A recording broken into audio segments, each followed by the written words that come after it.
Buenas noches, amigas y amigos, bienvenidos a un video más de cuentos de terror para antes de ir a dormir, en su versión para el canal de YouTube.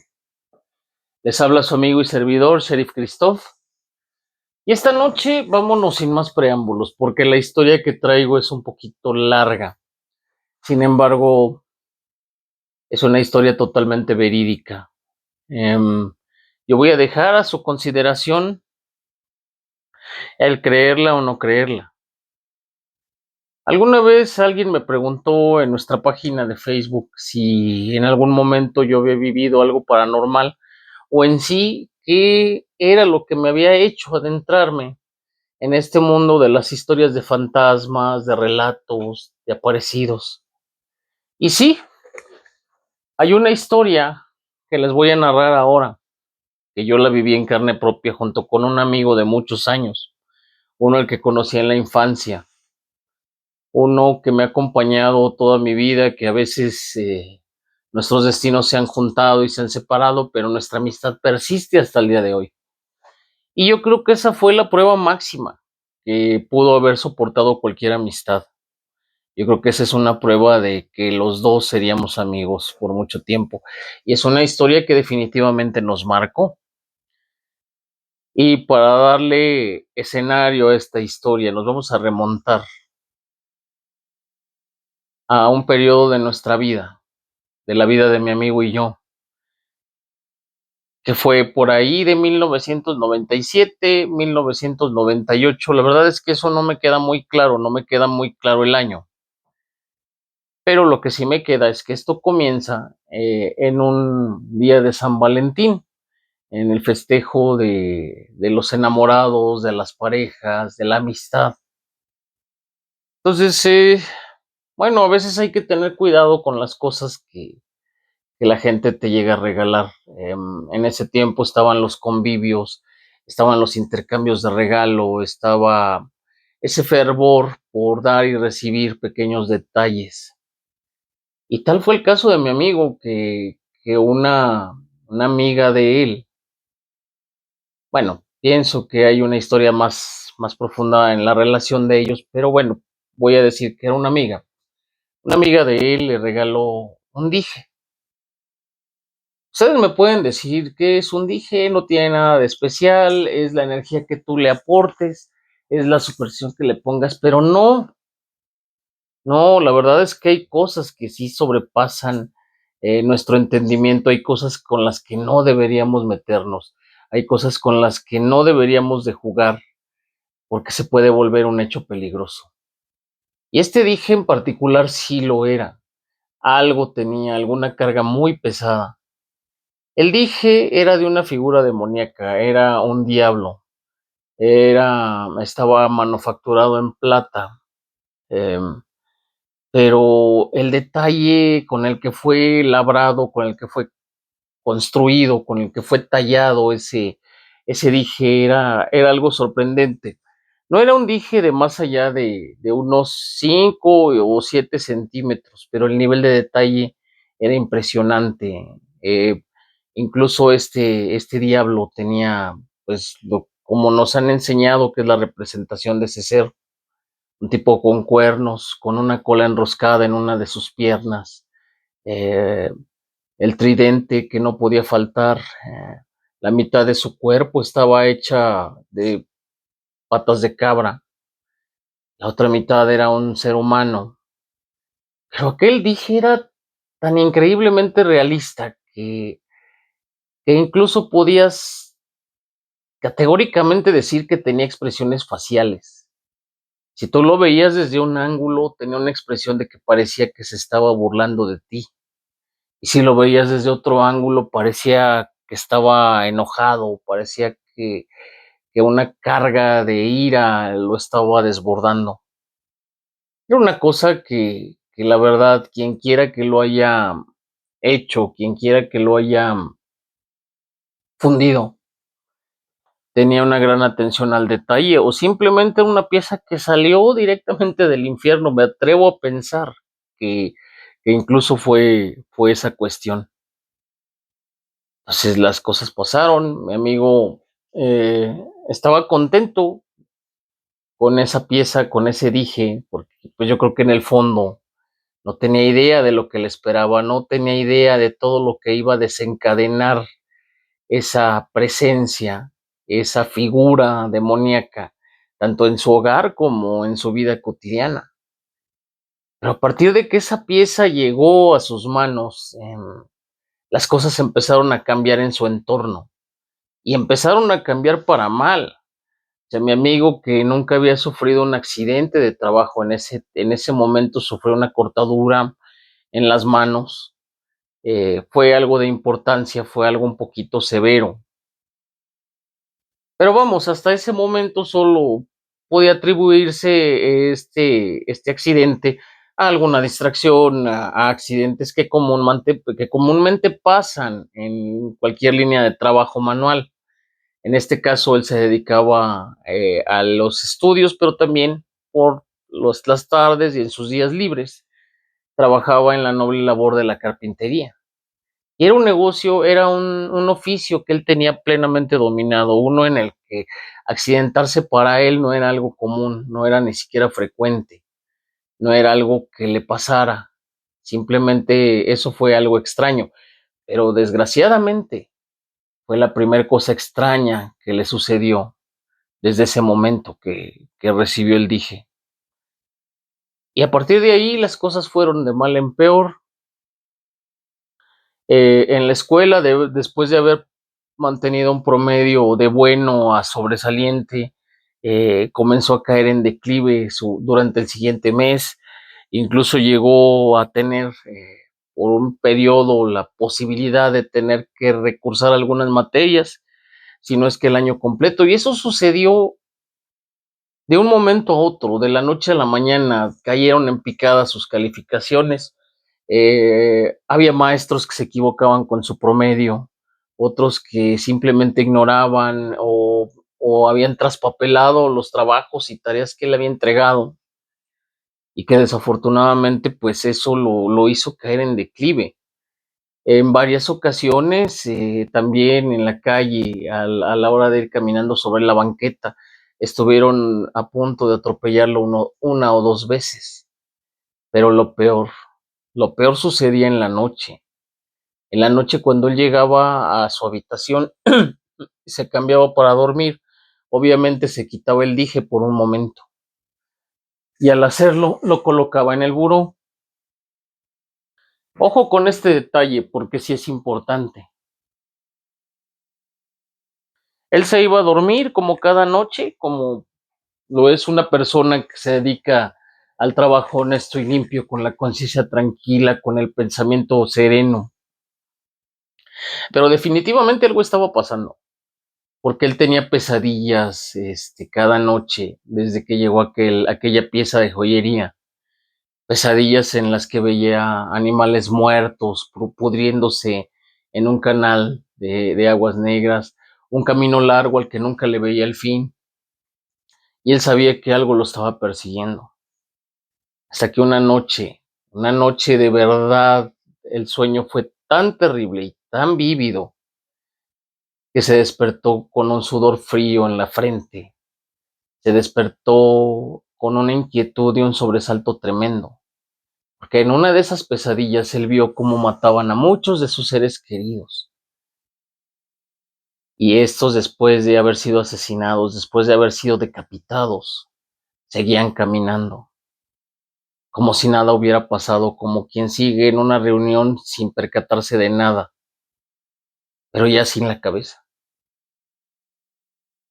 Y las cosas fueron de mal en peor, también estuvo a punto de perder su trabajo, también le robaron una bicicleta que él tenía.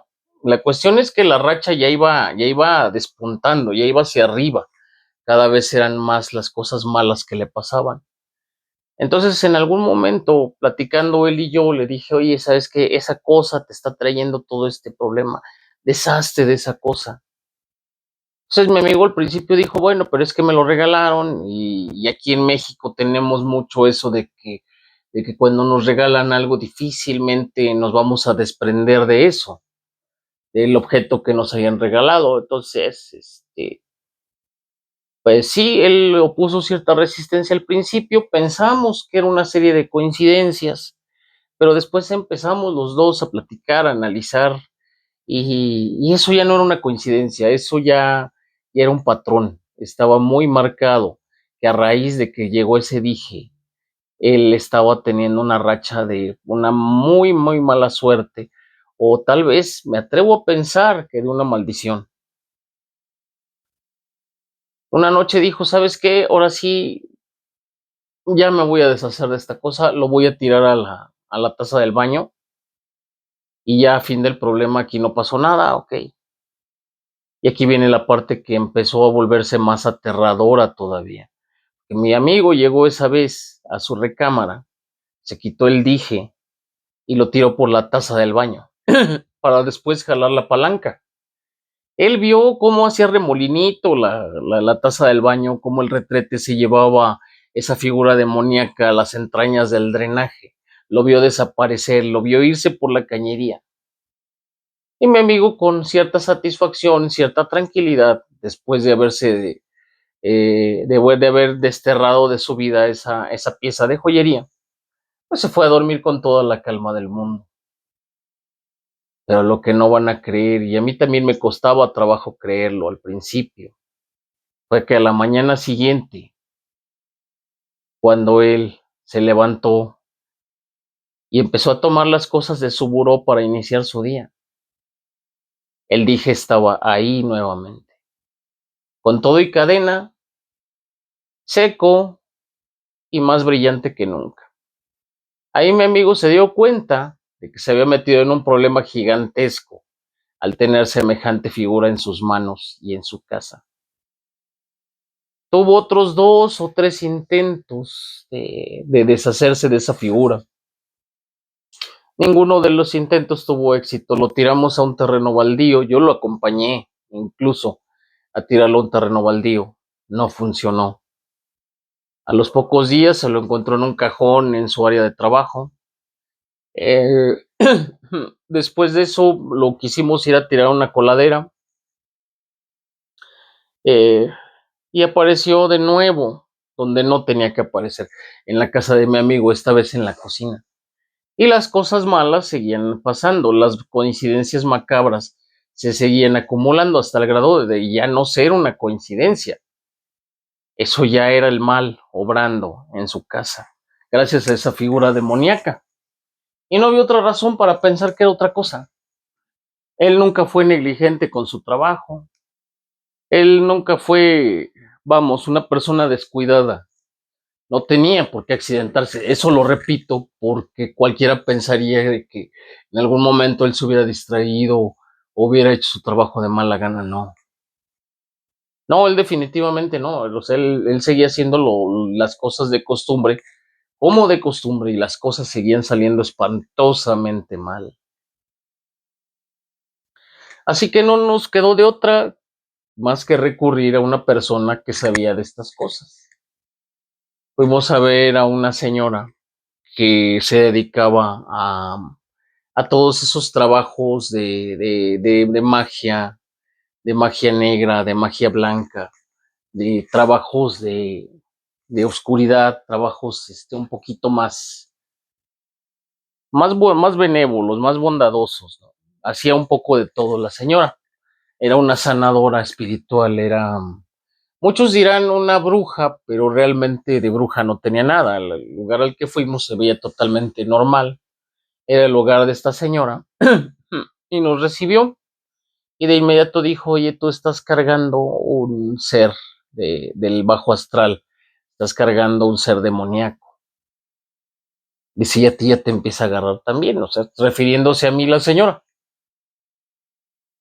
Entonces le dijo, mm, así en su lenguaje, que teníamos que deshacernos. En pocas palabras, de ese dije, nos teníamos que deshacer.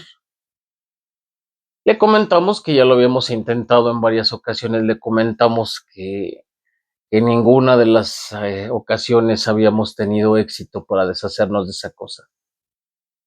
Y ella nos comentó que lo estábamos haciendo mal. Yo no sé de estas cuestiones, la verdad.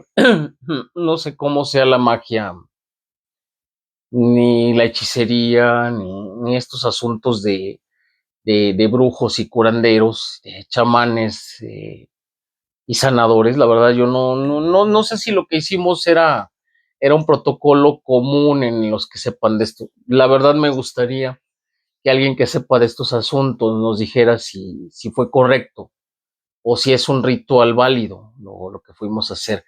Pero ella nos dijo, esta señora nos dijo que lo que teníamos que hacer era envolver esta figura, este dije, en una capa de periódico, ponerle azúcar, sal y canela, enrollarlo bien, luego repetir con otra capa, periódico, azúcar, sal y canela.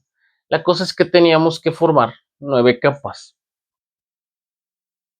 Y una vez que lo envolviéramos bien, encargarnos de hundirlo en algún cuerpo de agua, en algún lago, en algún canal. Nos dijo que en la coladera no, porque lo más seguro es que respiráramos ese aire y eso iba a ser peor para nosotros. La cuestión es que hablando con mi amigo estuvimos de acuerdo que el mejor lugar para ir a dejar esa pieza era la laguna artificial del bosque de Tláhuac, o de lo que hoy es el bosque de Tláhuac, que para quienes lo conozcan no siempre fue así. Alguna vez, hace 45 años más o menos, el lugar era un terreno de siembra. No había como tal ni el parque, ni las atracciones que tienen ahora, ni las áreas verdes. Era un sembradío de romeritos y de milpa y surcado por canales de irrigación que abastecían los pueblos originarios de la zona de Tláhuac. Pero la idea era buena. En aquel entonces estaban edificando el bosque para llegar a lo que es hoy, pero había una laguna artificial, que esa fue una cumbre de lo que representaba el bosque de Tláhuac. En ese momento se había convertido en la máxima atracción. No era bonito, era un sitio bastante oscuro. No estaba la reja de tuberías que se tiene ahora, los tubitos estos, que forman una valla. No, no era así. Había una malla ciclónica simplemente surcando, rodeando todo lo que es el bosque. Y en medio estaba la laguna. Como lo dije, el lugar no era nada bonito. Era un lugar oscuro. La laguna estaba bastante turbia, el agua estaba bastante oscura. Eh, los senderos que tenía para llegar a ese lugar eran senderos reducidos, surcados a los lados por plantitas de arrayán, por estos arbolitos pequeños. Y pues ni siquiera tenía iluminación nocturna, no había iluminación pública en lo que es el bosque de Tláhuac. Pero si conocías el lugar como lo conocíamos nosotros, el ir de noche no iba a representar un problema, o al menos eso fue lo que pensamos. Total, llegamos, en la banqueta estuvimos haciendo el empaquetado, por así decirlo, el envoltorio para meter este ente ahí en esas capas de periódico, en esas capas de canela con azúcar y sal.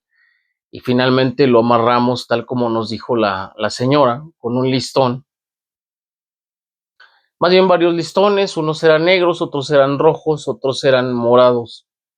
La cuestión es que tal como nos lo describió, así lo hicimos. Y acordamos que en la noche lo íbamos a llevar a tirar. Lo cual eso no me acuerdo si la señora nos dijo que lo fuéramos a tirar de noche o no. Pero parece que sí, porque no creo que en nuestro sano juicio se nos hubiera ocurrido ir de noche a aquel sitio. Pero lo hicimos y aquí es donde la historia comienza a ponerse peor. Nosotros conocíamos un lugar por donde entrar debajo de la malla ciclónica había una especie de agujerito que se habían escarbado para poder entrar a la hora que quisiéramos. A veces había parejitas haciendo sus cosas en el bosque de Tláhuac, aprovechando esa oscuridad, aprovechando la soledad del lugar. Pero esa noche, curiosamente, no había nadie. Estábamos mi amigo y yo solos. El aire parecía haberse vuelto más denso. La noche parecía haberse vuelto aún más oscura y el camino hasta la laguna más largo. Tomamos nuestra mochila y la arrojamos por encima de la malla ciclónica. Después nosotros nos pasamos por abajo. Comenzamos a caminar. Comenzamos a andar por las veredas estas surcadas por los arrayanes, caminando a tientas porque la única lámpara que llevábamos era una lámpara pequeñita que apenas emitía una luz tenue, una luz que era devorada por las tinieblas. Casi íbamos a tientas, tanteando cada paso. Y hay algo que no les he dicho, pero la señora nos explicó que escucháramos lo que escucháramos, tanto de ida como de regreso, nunca volteáramos hacia atrás, así escucháramos pasos o ruidos, o hasta gente llamándonos por nuestro nombre. La verdad, hasta ese momento nos habíamos mantenido escépticos. No pensamos que eso fuera a ocurrir en realidad, pero comenzaron a sentirse cosas muy extrañas. Desde que entramos a ese lugar sentíamos como que alguien nos estaba siguiendo. Escuchábamos pasos detrás de nosotros. Los arrayanes se movían como si algo los estuviera agitando, como si algo los estuviera moviendo.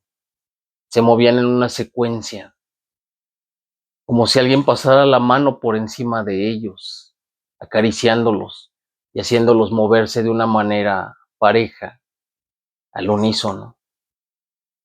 También escuchábamos los cantos o silbidos de algunas aves, unas aves bastante extrañas, porque su silbido era agudo, era un silbido que se metía en los oídos, uno que no te dejaba estar en paz. Era un silbido penetrante, como burlón, pero lo más curioso es que este silbido no se escuchaba provenir de algún ave que estuviera volando. Era como si esa ave estuviera metida bajo la tierra. Y en algunos momentos hasta sentíamos cómo la tierra debajo de nuestros pies se movía como si alguna serpiente grandísima anduviera abajo.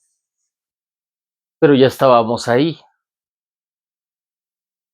Teníamos que deshacernos de ese dije, teníamos que deshacernos de esa cosa. Apretamos un poco el paso tratando de llegar. Cuando ya estábamos cerca de la laguna, tal vez a unos 10 o 15 pasos, una enorme ave de color muy oscuro, una ave negra, tal vez algo como un buitre, salió volando hacia nosotros, tratando de picotearnos.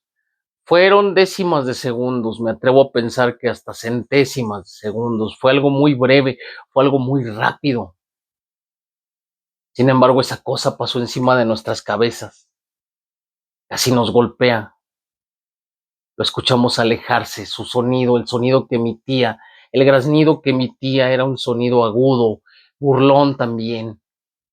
Parecía que se reía de nosotros, pero era una risa macabra, una que te crispaba los nervios. Yo le dije a mi amigo que corriéramos hasta la laguna, los 15 o 20 pasos que nos faltaran. Corrimos, sacamos la cosa esta, el bulto donde lo habíamos metido, todo el cartón, todo el periódico. Lo sacamos, lo pusimos a la orilla de la laguna, rociamos la sal como nos lo habían dicho. Hicimos una oración, amarramos una piedra al listón, una piedra grande. Y por más que lo arrojamos con fuerza a la laguna, la distancia a la que lo arrojamos fue muy poca. Quedó muy cerca de la orilla, pero lo vimos hundirse, lo vimos desaparecer y creímos que por un momento nos habíamos librado de esa cosa. Pero lo peor estaba por venir.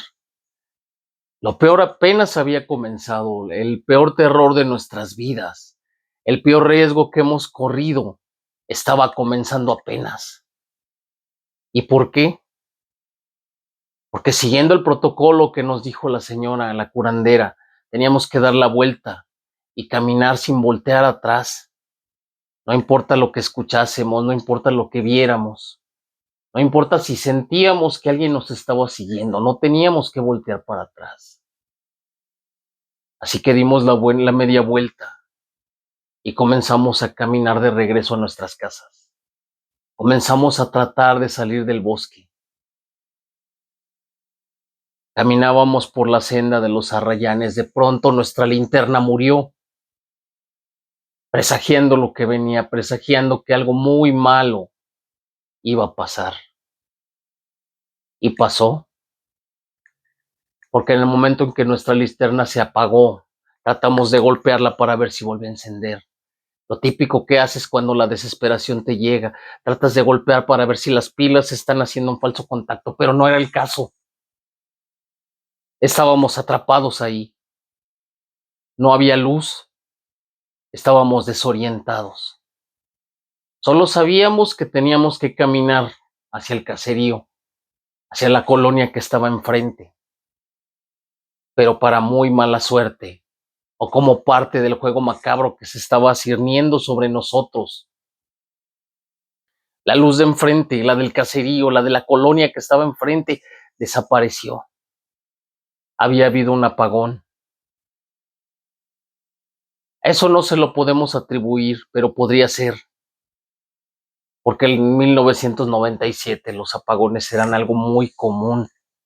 Pero es una coincidencia macabra, enferma, que nos haya pasado justo en ese momento, justo en el que teníamos que salir de ahí rápido, en el que tal vez tendríamos que correr por nuestras vidas y por nuestras almas, y la luz se había ido, todo se había apagado, todo se había quedado en la total oscuridad, dejándonos en la penumbra total, sin saber qué hacer, sin saber para dónde caminar, sin saber para dónde irnos. Estábamos ahí, escuchando ruidos, escuchando pasos detrás de nosotros, tratando de orientarnos, tratando de hacer que nuestros ojos se adaptaran a semejante oscuridad para tratar de orientarnos. Poco a poco caminábamos de una manera errática, tropezábamos con alguna piedra, nos salíamos del camino, hacíamos que los arrayanes sonaran. Y entonces, detrás de nosotros, escuchamos el andar de unas pezuñas. Algo que nunca olvidaré, como cascos de un caballo, pero en el fondo sabíamos que las pezuñas eran de un macho cabrío que tal vez estaban siguiéndonos. De repente un automóvil pasó, la luz se iluminó, proyectó una sombra enfrente de nosotros, una sombra de un ser gigantesco que tenía cuernos. Pero lo más aterrador vino al segundo siguiente, cuando esa cosa nos llamó por nuestros nombres. No lo dijo en secreto, lo dijo con una voz normal como la que estás escuchando en este momento. Lo dijo con ese tono burlón que habían tenido las aves. Llamó por nuestro nombre 2 veces. Ahí sabíamos que teníamos que salir corriendo, sabíamos que ya no había reservas. Corríamos y los pasos parecía que seguían atrás de nosotros. Vino un momento desafortunado. Ambos estábamos corriendo y ambos nos desorientamos, no sabíamos qué hacer, solo teníamos una idea muy remota de dónde estaba el agujero en la malla. Y era el único punto por el que podíamos salir. Salir por otro lado hubiera implicado rodear la laguna y era lo que menos queríamos en ese momento. Así que corrimos hasta donde creíamos que estaba el agujero, pero en un momento en que estábamos corriendo nos separamos. Yo sentí como que alguien me tomaba del brazo, pero me solté y seguí caminando. Mi amigo sintió lo mismo, pero en los pies. Alguien trató de sujetarlo del tobillo, pero él pateó y salió corriendo de ahí. Los dos corrimos, nos perdimos de vista, quedamos separados por varios metros. Yo solo alcanzaba a ver la silueta, pero no sabía si era de mi amigo o de esa cosa que nos venía persiguiendo. Y finalmente, después de unos minutos que fueron angustiantes, de unos minutos que fueron los más aterradores de nuestras vidas, estábamos ante la malla ciclónica y aún así escuchábamos las risas, los pasos, esas cosas detrás de nosotros. Quien quiera que haya sido, se escuchaba detrás de nosotros. Nosotros aún así hicimos lo que teníamos que hacer, no voltear en ningún momento, no desviar la mirada de la malla ciclónica. Comenzamos a buscar al tanteo, buscando en el suelo hasta que encontramos el agujero y fue cuando logramos pasar. Y solo ahí esa cosa dejó de perseguirnos, solo ahí perdimos el rastro. Ya no nos seguía, ya no se escuchaba nada. De repente, cuando estábamos a punto de atravesar la avenida de la Turba, la luz volvió y eso nos llenó de alivio. Pero lo que no nos llenó de alivio es que no sabemos qué pasó durante tanto tiempo, porque ese camino, aunque a nosotros se nos hizo eterno por lo que estábamos viviendo, por lo que estábamos pasando, ese camino no es algo largo, es algo que puedes recorrer en 10 o 15 minutos y regresar en otros 10 o 15 minutos. Esa es la distancia en la que estábamos de la casa de un servidor. Entonces, cuando mucho la travesía debió haber durado alguna media hora, tal vez. Ya cuando mucho, ya cuando muy largo, 40 minutos. Sin embargo, y no sabemos en qué momento pasó, pero nuestra travesía había durado más de 4 horas. Para cuando llegamos a mi casa, y eran las 3 de la mañana. No sabemos qué pasó, no sabemos dónde estuvimos o en qué lugar estuvimos durante todo ese tiempo. Solo sabemos que fue otra cosa inexplicable, que el tiempo se hubiera ido tan rápido. Sin embargo, pues, al poco tiempo de habernos librado de ese dije, de esa joyería, las cosas empezaron a mejorar, tanto para mi amigo como para mí. Pero siempre me quedaré pensando si esta cosa realmente trae las desgracias a la vida de una persona. Y yo te pregunto esta noche, ¿tú crees que hay objetos tan poseídos, tan malditos, que te puedan traer una serie de eventos desafortunados, una serie de calamidades, una serie de catástrofes a tu vida? ¿En algún momento a ti te han regalado algo así? Algo que dices, desde que me lo dieron, desde que lo recibí, he tenido mala suerte o han pasado cosas feas en mi casa. Déjamelo en los comentarios. Te agradezco mucho por haber estado esta noche aquí conmigo en Cuentos de Terror para antes de ir a dormir. Suscríbete y por favor activa la campanita para que estés al pendiente, para que el algoritmo te avise de los próximos videos porque habrá más, porque el terror aquí nunca termina y seguiremos con los relatos. Así que por favor suscríbete, activa la campanita y si me puedes hacer un enorme favor, por favor comparte nuestra página con tus contactos. Te lo vamos a agradecer muchísimo. Que tengas una noche llena de terror. Muy buenas noches.